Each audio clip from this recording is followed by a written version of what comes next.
Hello everyone and welcome to another TrustLaunch tutorial video.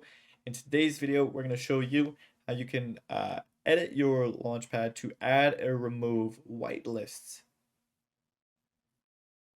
So this process is very simple. What we're going to do is we're going to access our launchpad, and remember from the previous videos, there's two ways that we can do that, either by going to launchpads, create launchpad and pasting a token, or you can go to launchpad, all launchpad lists, and we're going to filter it by show only my launchpads, filter, and we're going to find this here, view pool. We're going to go ahead and edit that launchpad. And now that we're at this page, we just head over to whitelists. And what I'm going to do here is I'm going to enable whitelist. Going to hit save here.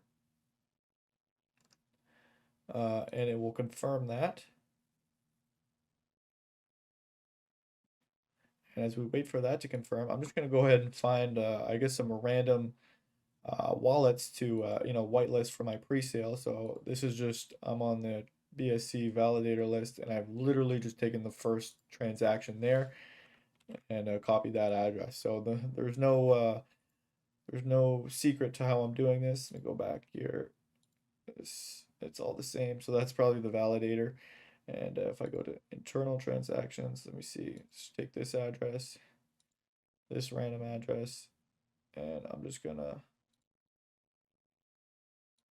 creator address. I'm just gonna copy this. So again, what you would do is in this situation is you would copy a list of all the addresses, wallet addresses that you want to be able to participate in your pre-sale, and then you would include those. I'm going to include my own here.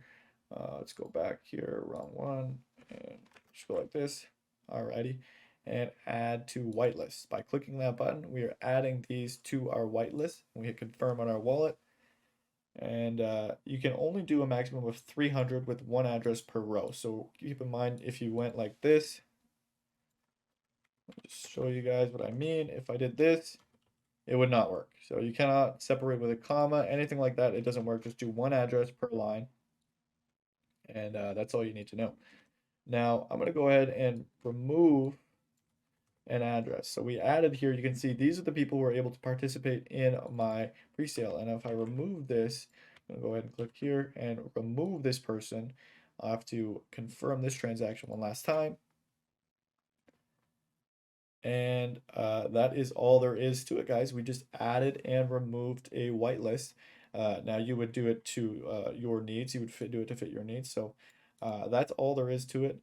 And I can go ahead and hit no here if I wanted to bring it back to a normal pre-sale. But we're just going to leave everything the way it is. And that's all for now. Stay tuned for the next video. Bye for now.